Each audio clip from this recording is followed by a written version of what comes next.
Johannesburg roads were damaged during persistent rain and floods late last year.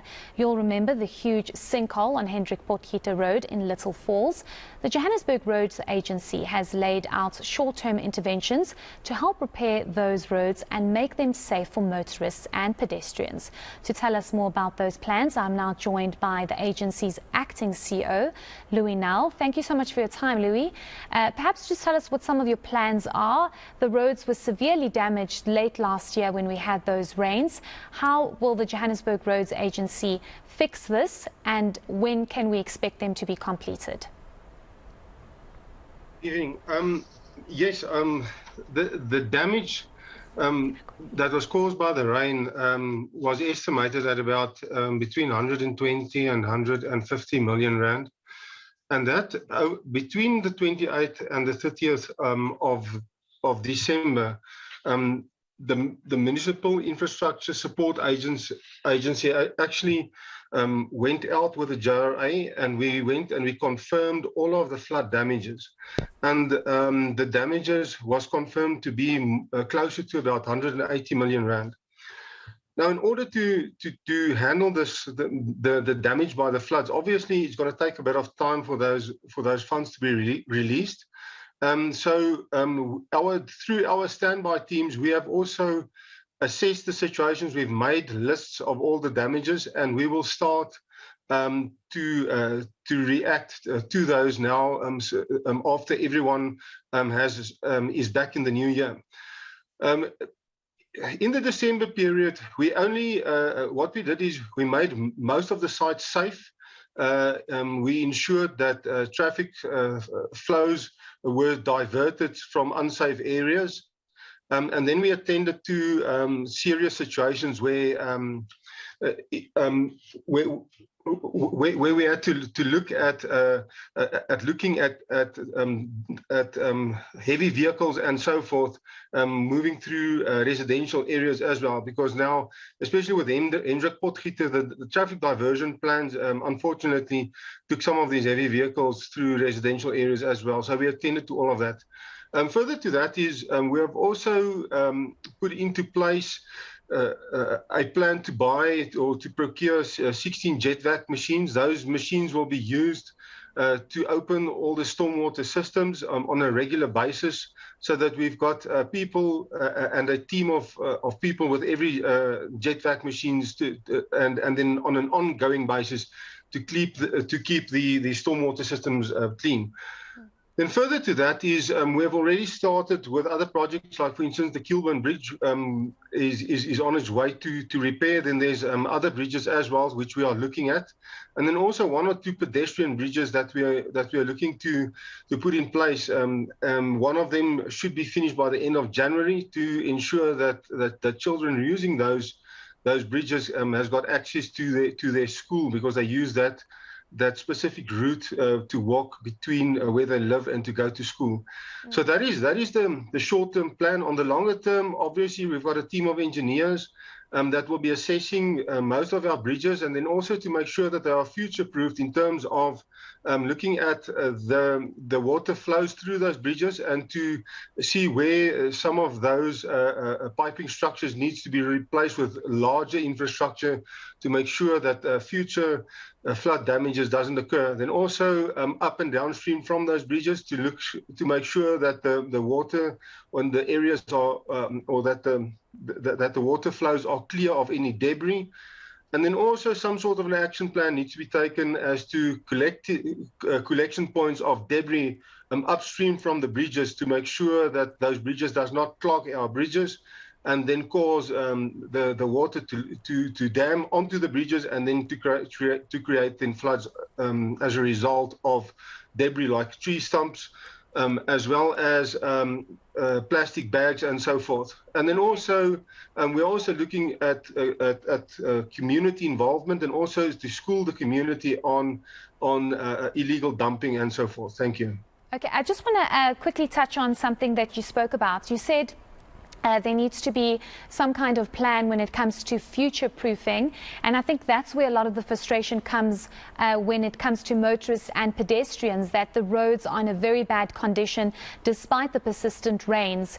And maybe you can answer why this is happening. Is it perhaps the material that's been used to repair these roads and these bridges that are not of proper standard? Also, given the fact that the JRA has been called out for not doing its job properly when it comes to fixing potholes. There is a ward councillor in the area who has indicated that you have homeless people doing a better job than you are because they are filling potholes with sand or cement that they are sponsored by from the community. When are you going to fix these potholes and perhaps intervene? Because when these potholes are fixed with or covered up with sand and cement, it's not sustainable and it just gets worse. So where is the JRA in that? I would like to first answer one of your questions, and that is that's got to do with material. First of all, when you use bitumen, you've got hot mixed bitumen and you've got cold mixed bitumen. Now, what happens is, especially after hours when your plant is closed and you don't have access to hot bitumen. So as a temporary measure, cold bitumen is used to close certain of these potholes, and then especially over a weekend as well, to close some of those potholes as a temporary measure, knowing well that in future one has to go back and then to do proper repair in terms of taking out that cold mix bitumen and replacing it with hot mix. So that is one of the things that we need to do. Then another thing is that from a perspective that the JRA is looking at 14,000 kilometers of road infrastructure. We need to understand that our current budget allows us to resurface between 30 and 100 kilometers of road surface. Now, we are putting in place a plan whereby we at least want to resurface some of our roads to the extent that we do 1,000 kilometers a year. That is what we need to get at, right?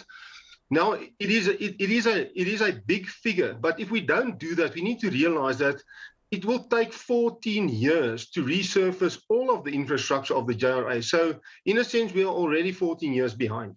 So, from a JRA perspective, we will then put in place plans to resurface these roads, not just fix potholes, because potholes fixing is a temporary measure. It doesn't cater for the underlying fact that some of these roads are aged and they need to be resurfaced. Okay, so we want to address the resurfacing, and then it is up to the municipality then to grant us the necessary funds in order to work down the backlog. As I've said, is if we do 1,000 kilometers a year, we're already 14 years behind, and that is where we want to be at. We want to at least resurface 1,000 kilometers a year. If we can get to a target of 500, then that will also work. Okay, Mr. Now, I just want to, you touched on something now, and perhaps that can be my last question to you. You said that you know, if the funds are granted, are you finding a challenge with that? Because I do know that City of Joburg Mayor Mpopalatse did come out saying that more funds need to be allocated. The roads are in a complete mess and state. The potholes are huge. There are sinkholes now because of the persistent rains, but the potholes remain one of the biggest challenges. Are you having a challenge as the JRA when it comes to funding? There is certain challenges that we are having. I mean, we can't deny that. But then also, it's also a fact within, let's say, within the JRA, is then to also develop the JRA into a situation where, when the funds get allocated, that we can actually put those funds to good use. So we have to be in the position of taking these funds, right, and then to turn that funds around and to actually get the potholes sorted out. For instance, we've got an asphalt plant. It's capable of producing a lot of asphalt, more than the JRA can consume.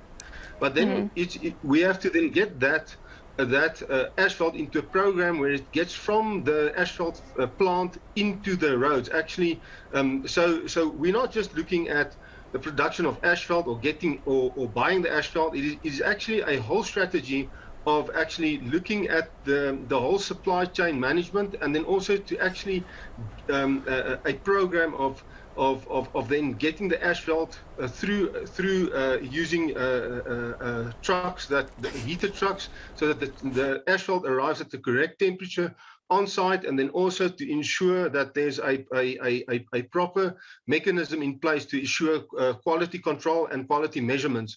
I mean, there is issues with quality control and quality measurements, which we will also address. So there is a vast number of issues currently that we are addressing, that we are that we want to sort out. Also, we want to the level of engineers and contractors that we want to attract to the JRA. Also, we want to change that, so that we. Yeah, but so I mean, we can talk all night if I have to list all the issues. Yes, no, certainly. I know there are many issues, but thank you so much for your insights. We do appreciate it, and hopefully you get working very soon, because my poor tires, and I think everybody else's, the roads are really not in the greatest state. And that was Louis Nel, who's the acting CEO of the Johannesburg Roads Agency.